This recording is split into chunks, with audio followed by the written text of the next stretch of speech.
Nalang ko i-comment pagawas lang ako kung gibati kay kita ko og post sa social media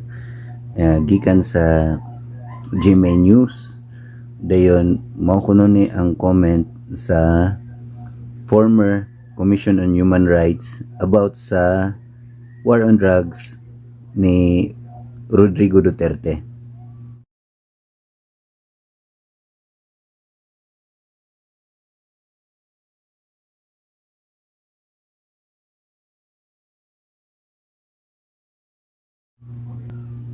Okay, tungod ana, ganahan kong mangutana ba? Nakasuway ba ka na siya no nga nay family member niya nga nisuway og appeal?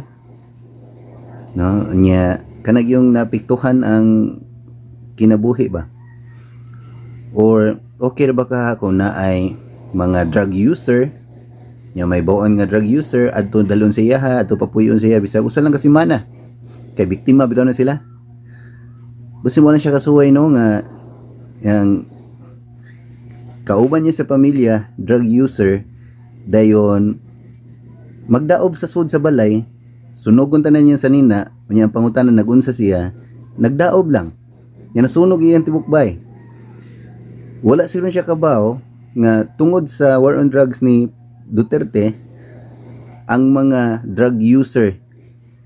nangundang kung wa man gay nangundang nagtago-tago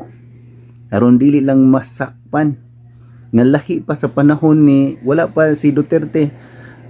dinha sa daan magpinalitay og drugs nya walay nabuhat ang gobyerno kay ang drug user lagi